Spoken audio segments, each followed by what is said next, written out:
The real Metroidvania begins here in Metroidvania Works Episode 9.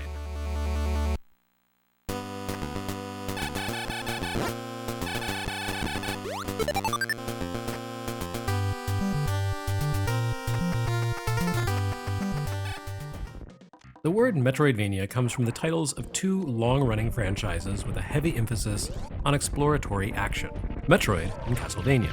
Both series debuted in Japan within the space of a few months in the latter half of 1986. Neither series nailed the concept immediately out of the gates. Still, you can definitely see the shape of things to come in both games, as well as the influence of what had come before. I spent a little too much time talking about Metroid on NES Works a year ago, but it's worth revisiting the topic in the context of Metroidvania Works. Nintendo took a tremendous leap forward for the exploratory action format with Metroid, a game that easily outstrips anything in the style that had come before it. To date, the action games we've seen here have been pretty clumsy, if not downright primitive. Metroid presents players with control of a heroine named Samus Aran, a bounty hunter whose spacesuit enhances her capabilities to impressive effect. Samus can run and jump with enough hang time to twist her limber leaps in midair. In time, she gains the ability to jump even higher and turn her body into a weapon by somersaulting through the air. Samus can also duck into a ball and slip through narrow passages and drop bombs. She can upgrade her main form of attack to freeze foes or pass through walls, and she can toggle between her basic arm cannon and more powerful missiles at will. The genius of Metroid is that the tools you acquire along your route to defeat the alien menace Mother Brain enable you to explore further. Samus's initial foray into the world is constrained by barriers, but each new item you acquire allows you to bypass one of those obstacles. The more you explore, the more you acquire, which opens up new avenues for exploration and acquisition. The entire world is a sort of interlocking puzzle bounded by walls and doors and high gaps, while Samus and her gear are the keys to solving that puzzle. And all of this works without an inventory screen. In a lot of ways, Metroid plays like what The Legend of Zelda would be if it were entirely a side-scroller. But it doesn't rely on the role-playing mechanisms of Zelda. When you acquire a tool in Metroid, it simply becomes part of Samus's loadout.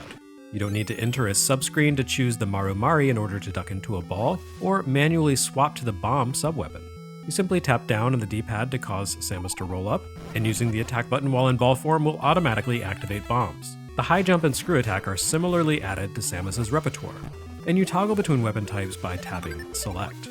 It's a role-playing structure streamlined to the most minimal form imaginable. Samus's tools are Samus's weapons. As she gathers those powers, she gains the innate ability to navigate the world and reach the end. And at the same time, she grows stronger and more durable, allowing her to better deal with the enhanced threats in advanced areas. Compared to the structure and gating that would appear 8 years later in Super Metroid, one of the definitive Metroidvania creations, Metroid is totally simplistic. There are really only a handful of environmental barriers at play here.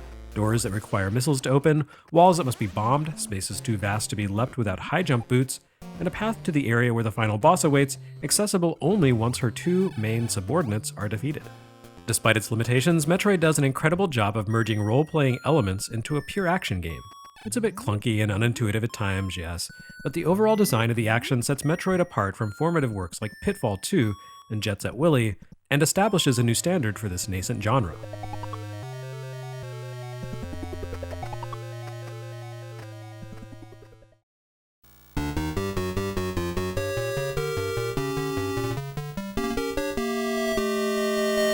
Two months after Metroid's Japanese debut, Konami introduced the Akumajo Dracula series, or Castlevania.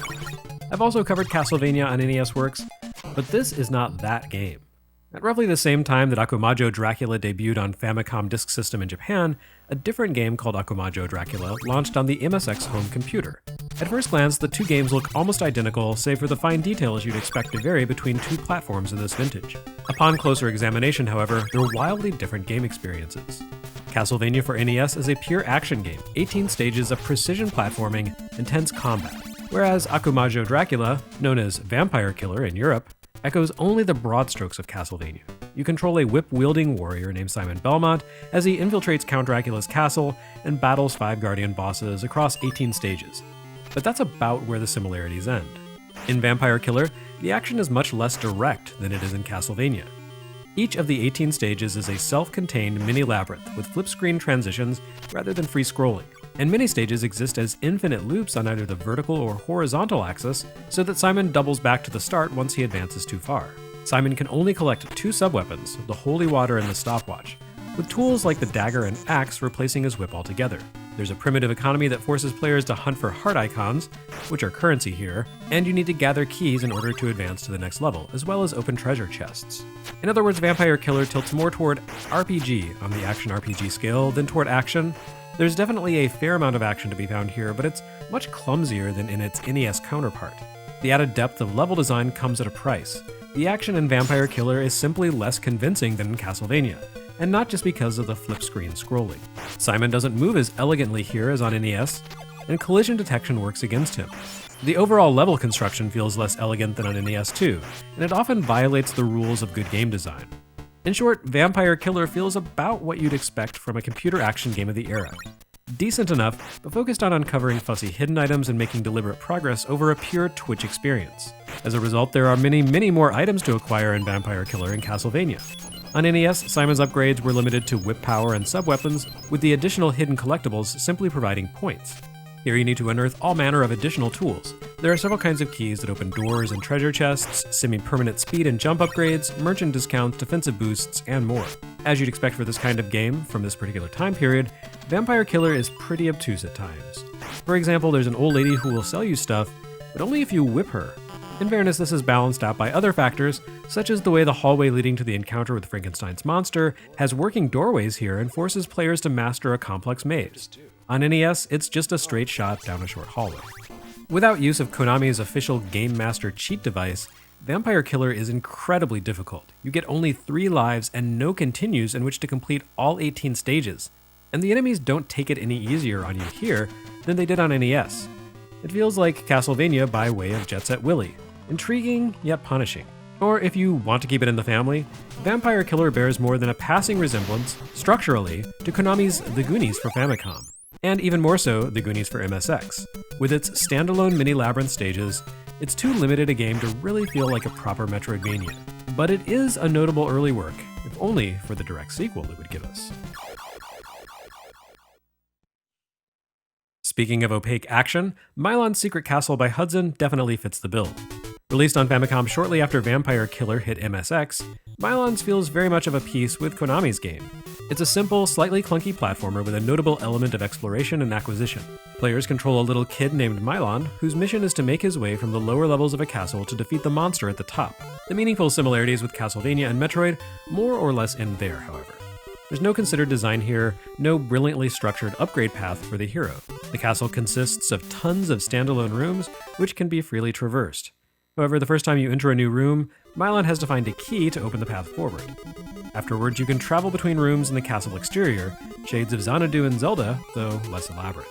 Multiple shops appear throughout the castle, each one offering a different selection of goods, most of which confer permanent upgrades on Milon. These aren't your typical RPG-style upgrades. Sure, there's a sword that doubles your attack power and a lantern that helps illuminate dark areas, but for the most part, Milon's upgrades are more unique to his quest. You can acquire paint that renders invisible blocks opaque, special shoes that allow him to bounce off specific spring-loaded blocks, a hammer and saw that can break through certain windows to open new paths into the castle, and each boss you defeat drops a crystal that grants you new powers as well. Milon's Secret Castle feels like the midpoint between Metroid, pure action in a totally open world, and Vampire Killer, RPG-inflected action in a series of self-contained environments. It works reasonably well on its own terms, although some of the later bosses are entirely too difficult for their own good. The ability to backtrack throughout the game isn't put to any particularly interesting purpose. It really just allows you to revisit shops to pick up goodies you might have missed in your first pass. Honestly, Milon's Secret Castle barely belongs in a chronicle of Metroidvania games. It's just interesting to see how the precepts of the franchise have begun to trickle into action games, even if they don't trickle in an especially convincing way.